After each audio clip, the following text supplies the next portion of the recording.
छोटे से गांव में मनोहर नाम का किसान रहता था, जो बहुत बड़ा शिव भक्त था। वो रोज मंदिर जाता, शिव जी को बड़ा ही मानता था। इस साल बारिश ना होने के कारण मनोहर की सारी फसल खराब हो गई। देवकी, मुझे तो कुछ समझ नहीं आ रहा। हमारे पास तो अब कुछ नहीं बचा। फसल भी खराब हो चुकी है। इस साल बारिश ही नहीं हुई। अब हम क्या करेंगे? आप एक काम क्यों नहीं करते? जमींदार के कुएं में बहुत पानी है। आप उसके पास जाइए और उससे पानी मांगिए। उनका और हमारा खेत आसपास ही है। हमारे खेत को अगर पानी मिल गया तो सब ठीक हो जाएगा। देवकी, तुम तो जमींदार को जानती हो। तुम्हें लगता है वो हमें पानी देगा? बिल्कुल भी नहीं। यहाँ बैठकर सोचने से कुछ नहीं होगा। मांग कर तो देखिए, हो सकता है पानी देने के लिए हाँ कर दे। आप जाएंगे नहीं तो पता कैसे चलेगा? ठीक है देवकी, तुम कहती हो तो मैं बात करके देखता हूँ।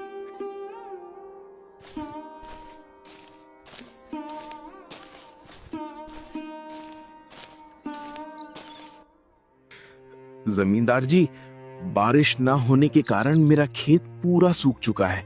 मुझे पानी की जरूरत है। क्या आप मुझे अपने कुएं का पानी खेत के लिए दे सकते हैं? आपकी बड़ी मेहरबानी होगी। तुमने ये सोच भी कैसे लिया कि मैं मेरे कुएं का पानी तेरे खेत के लिए दूंगा? चल निकल यहाँ से। बड़ा आया पानी मांगने। बोल तो ऐसे रहा है जैसे कुआं तेरा है। ये कुआं सिर्फ मेरा है। इस पर मेरा अधिकार है और किसी का नहीं, समझे? और मैं तुम्हें क्या, किसी को भी अपने कुएं का पानी नहीं दूंगा, चाहे तुम्हारा खेत सूख क्यों ना जाए। मुझे इससे कोई मतलब नहीं। निकल यहां से।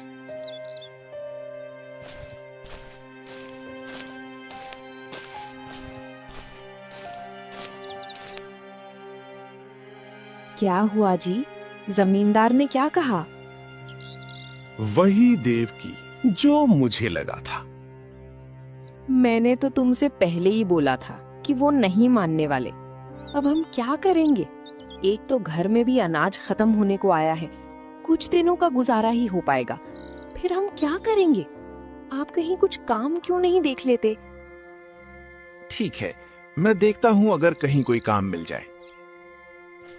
मनोहर गांव में काम ढूंढने जाता है, लेकिन उसे कहीं पर भी काम नहीं मिलता। मनोहर निराश होकर घर लौट आता है। कुछ दिन ऐसे ही बीत जाते हैं और घर में अनाज खत्म हो जाता है। मनोहर और देवकी दोनों चिंता में पड़ जाते हैं। सुनिए जी, आज तो खाने को कुछ भी नहीं है। थोड़ा सा चावल बचा था, वो मैंने मुन्नी को दे दिया है। आज हमें भूखा ही सोना पड़ेगा। और ऐसा कब तक चलेगा जी? हम तो भूखा रह लेंगे, लेकिन अपनी छोटी सी बच्ची को भूखा कैसे रखेंगे? आपको कुछ ना कुछ करना ही पड़ेगा। क्या करूं देवकी, मेरी तो किस्मत ही खराब है। मैं हर तरह की कोशिश करके देख चुका हूं, कहीं कोई काम ही नहीं मिल रहा। इस साल तो फसल भी नहीं बची। पता नहीं अब कैसे गुजारा होगा।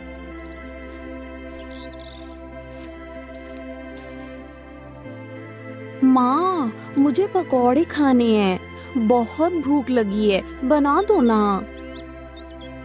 बेटा थोड़ी देर रुक, मैं बना देती हूँ, तब तक तू खेल। मुन्नी चली जाती है। मैंने इसे हाँ तो कह दिया, लेकिन पकौड़े बनाने के लिए घर में तो कुछ भी नहीं है। कहाँ से बनाऊंगी? ये सारी बातें हमारी छोटी सी बच्ची को थोड़ी समझ आने वाली हैं। वो तो ना समझ है। आप एक काम करिए, जंगल जाकर लकड़ियां ले आइए और आप उन्हें बेच आइए। थोड़े पैसे मिल जाएंगे तो आते समय सामान लेकर आइएगा। ठीक है देवकी, मैं जाता हूं। मनोहर दिन भर लकड़ियां बेचता है तो उसे थोड़े बहुत पैसे मिल जाते हैं। उन पैसों का वो सामान ले लेता है और अपने घर की ओर निकल पड़ता है।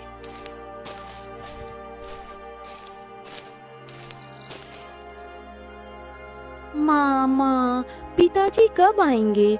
मुझे बहुत भूख लगी है। बस थोड़ी देर बेटा, पिताजी अभी आते ही होंगे।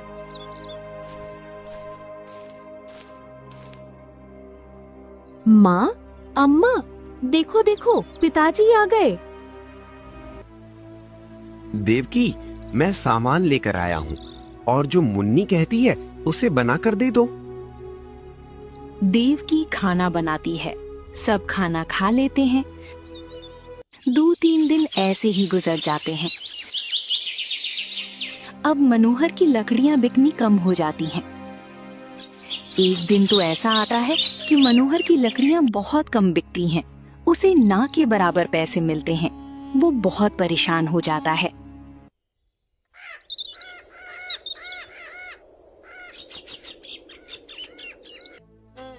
क्या करूं?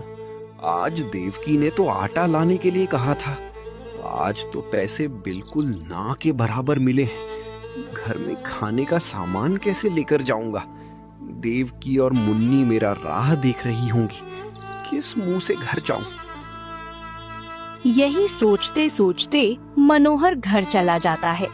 मनोहर का उतरा हुआ चेहरा देख देवकी पहचान जाती है कि आज उसे इतने पैसे नहीं मिले कि वो सामान ला सके। आप इतनी चिंता मत कीजिए।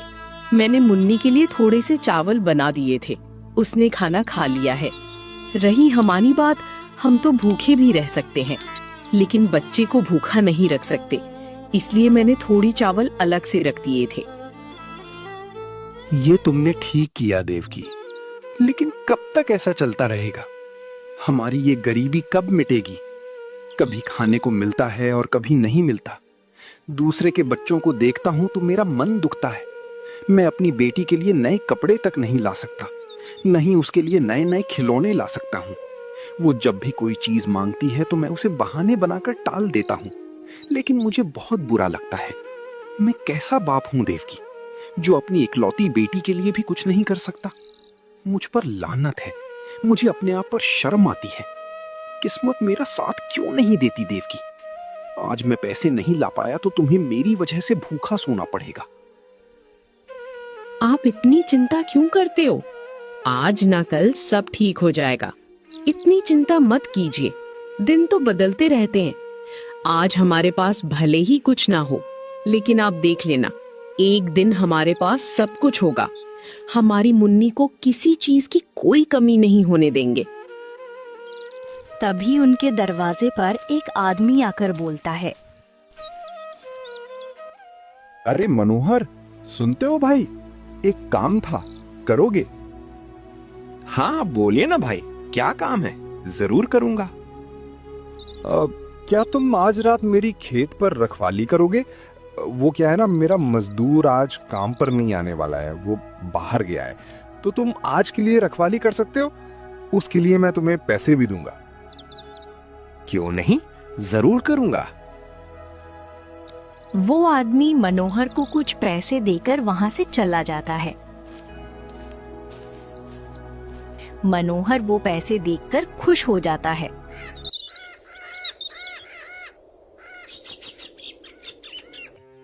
ये तो बहुत अच्छा हुआ। हमें इस वक्त पैसों की बहुत ज्यादा जरूरत थी। हाँ मनोहर, तुम बिल्कुल सही कह रहे हो। मैं कुछ सामान लेकर आता हूँ, तुम जल्दी से खाना बना दो, फिर मुझे उसके खेत भी तो जाना है।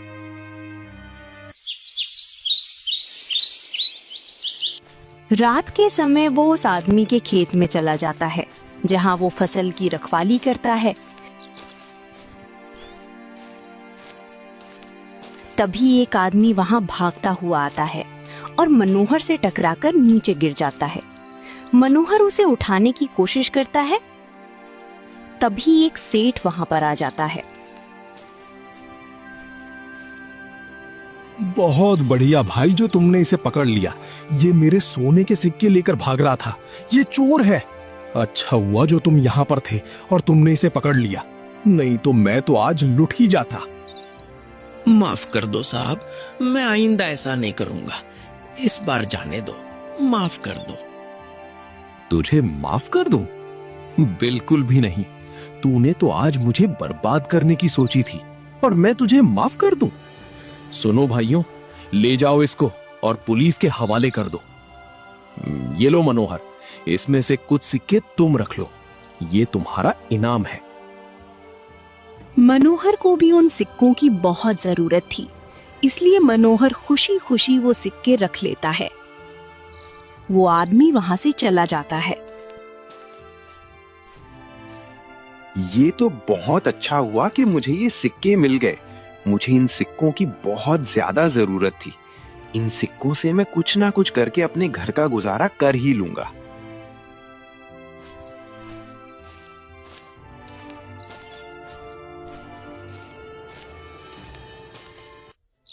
मनोहर ने घर जाकर सारी बातें देवकी को बताई। देवकी भी ये सुनकर बहुत ज्यादा खुश हो गई। सुनिए जी, मैं क्या सोच रही हूँ, हम इन सिक्कों से ना एक गाय खरीद लेते हैं। अगर हमारे पास गाय आ गई तो हम उसका दूध बेचकर और पैसे कमा सकेंगे और हमें इसी तरह रोजगार भी मिल जाएगा। फिर हमें धन की तंगी नहीं आएगी, हमारे पास रोज पैसे आएंगे। और हमारे गांव में एक ही तो दूध वाला है, वो भी कभी आता है तो कभी नहीं आता। गांव के लोगों को दूध ही नहीं मिल पाता क्योंकि हमारे गांव में बहुत ही कम लोगों के पास गायें हैं।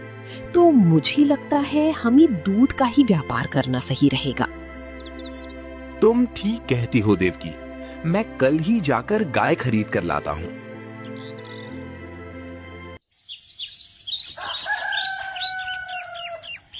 मनोहर दूसरे ही दिन जाकर गाय खरीद कर लाता है और उसका दूध निकालकर बेचने लगता है।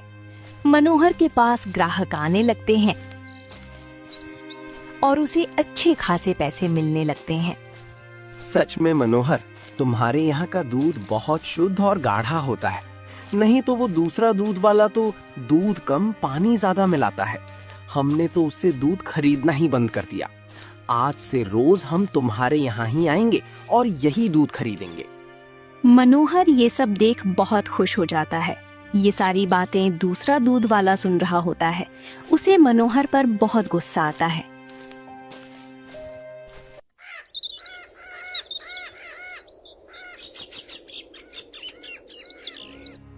इस मनोहर की वजह से मेरे सारे ग्राहक मुझे छोड़कर इससे दूध ले रहे हैं और इसकी कमाई भी बढ़ती जा रही है।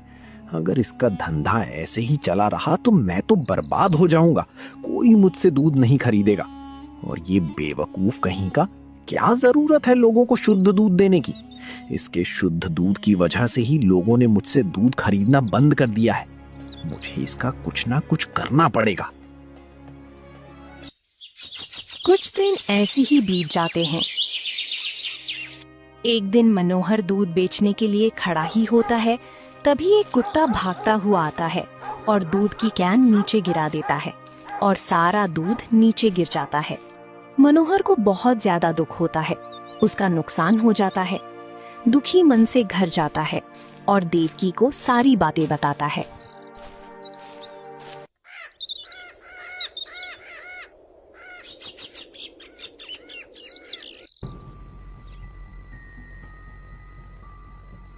अगले दिन मनोहर गाय के पास जाता है। देखता है तो वहां गाय ही नहीं होती। ये क्या? गाय कहाँ चली गई? कहीं मेरी गाय चोरी तो नहीं हो गई है? हे भगवान, ये तूने क्या किया? अब मैं क्या करूंगा? ये गाय ही तो मेरे रोजगार का जरिया थी। इसके भरोसे तो मेरा घर चल रहा था। कल तूने दूध गिराकर मेरा इतना बड़ा नुकसान कर दिया और आज गाय ही चोरी हो गई। ये हो क्या रहा है मेरे साथ? जब भी थोड़े खुशियों के दिन आते हैं तो तू छीन लेता है। अब मैं क्या करूंगा?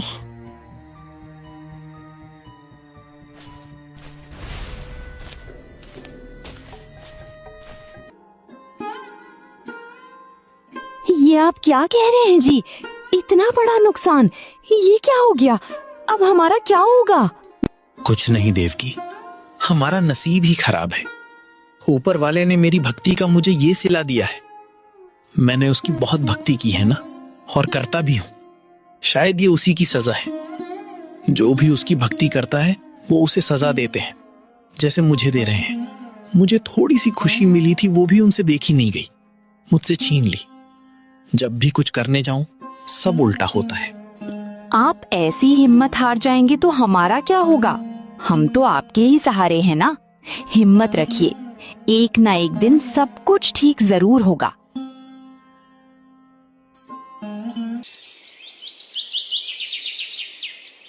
कुछ दिन ऐसे ही बीत जाते हैं। मनोहर को जमींदार के खेत में मजदूरी का काम मिल जाता है। मनोहर और देवकी दोनों ही उसके खेत में मजदूरी करने जाते हैं। एक दिन एक आदमी दौड़ता हुआ आता है और बोलता है, अरे मनोहर, मनोहर जल्दी चलो, तुम्हारी बेटी को सांप ने काट लिया है, जल्दी चलो। ये सुनकर मनोहर और देवकी के हाथ पांव फूलने लगते हैं। दोनों बहुत घबरा जाते हैं और दौड़कर अपने घर की ओर जाते हैं।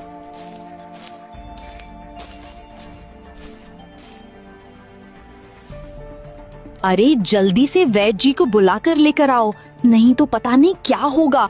जल्दी जाओ, नहीं तो ये बच्ची नहीं बच पाएगी।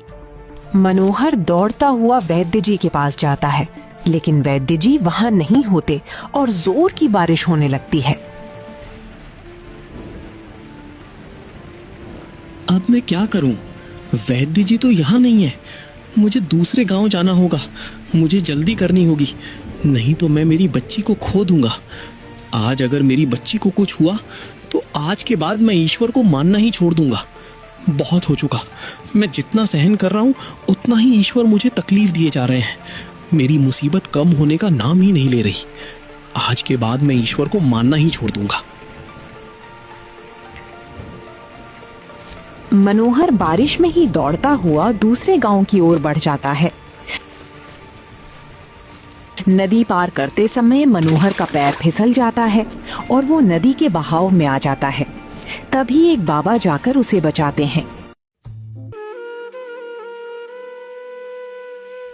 अरे बेटा, तुम ठीक तो हो? तुम्हें कहीं चोट तो नहीं लगी? मनोहर जोर जोर से रोने लगता है।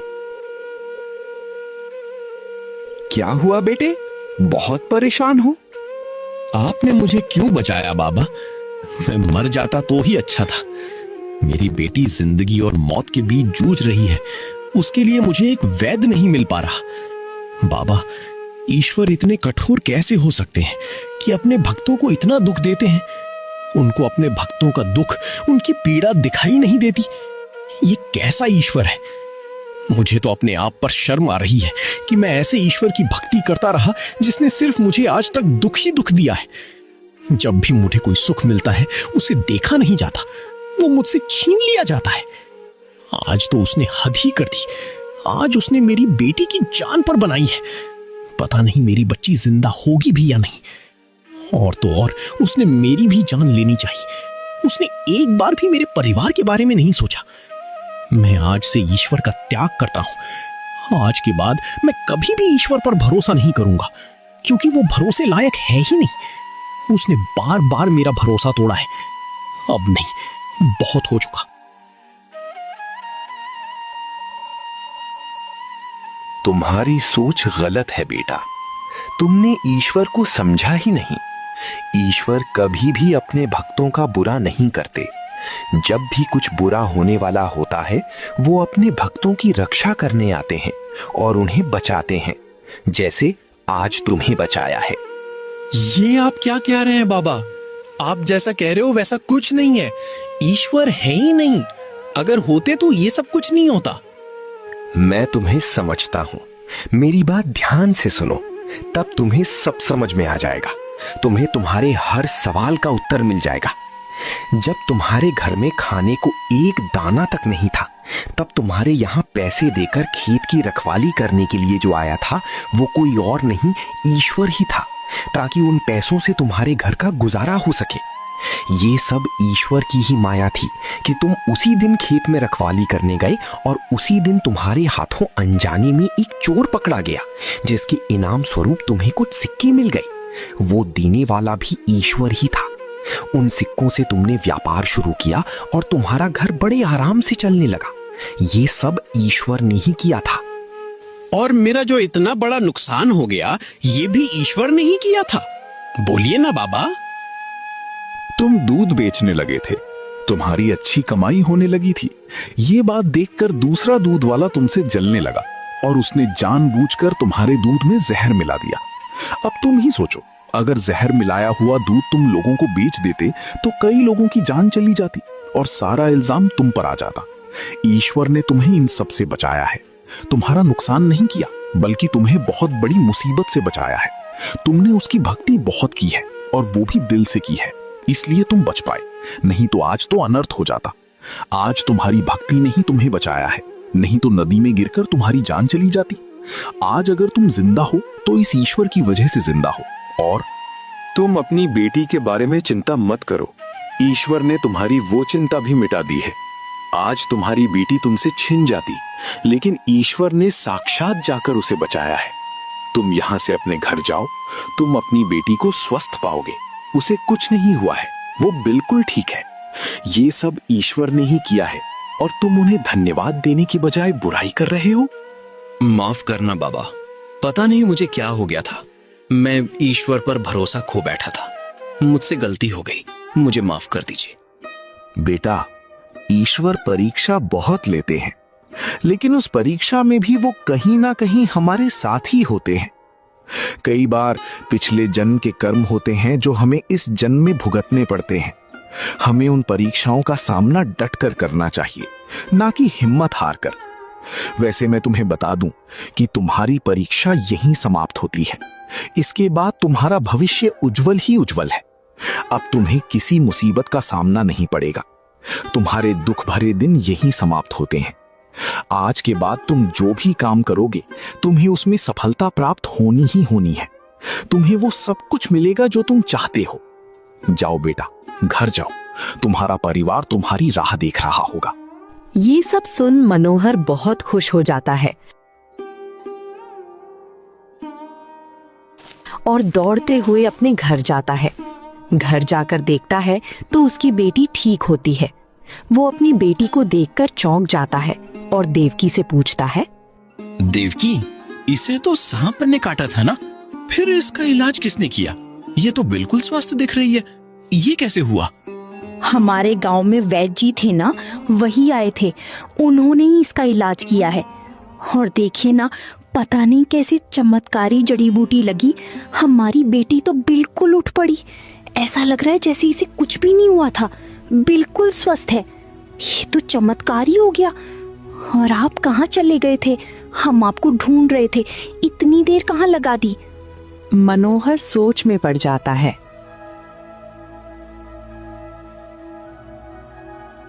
देवकी, इसका इलाज किसी व्यक्ति ने नहीं, साक्षात ईश्वर ने किया है।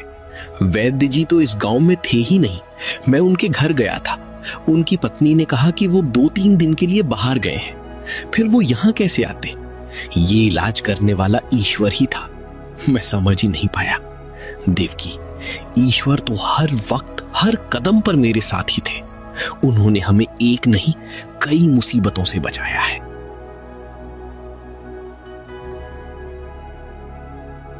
और मनोहर सारी बातें देवकी को बताता है। सच में, आज अगर ईश्वर हमारा साथ ना देते तो पता नहीं क्या अनर्थ हो जाता। आज के बाद हम इस पर कभी शंका नहीं करेंगे, चाहे कुछ भी हो जाए।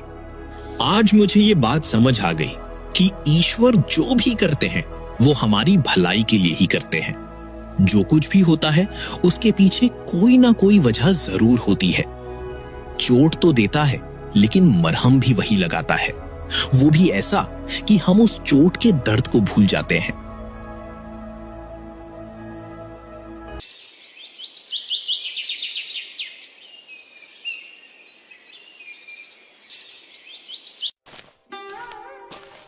दूसरे दिन दूसरा दूध वाला मनोहर के घर आता है।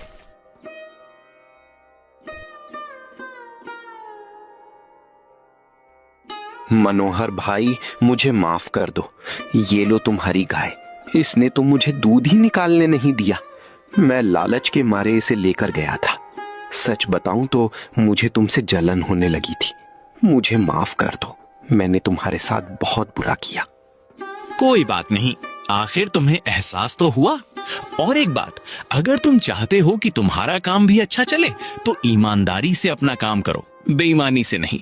तो तुम्हारा काम भी बहुत अच्छा चलने लगेगा, लोग तुमसे भी दूध खरीदेंगे। हाँ मनोहर भाई, आज से मैं यही करूंगा। फिर गांव में बारिश होने लगती है। ये देखकर दोनों पति पत्नी बहुत खुश हो जाते हैं। सुनिए जी, हम फिर से बुआई कर सकते हैं। आज तो बहुत अच्छी बारिश हुई है।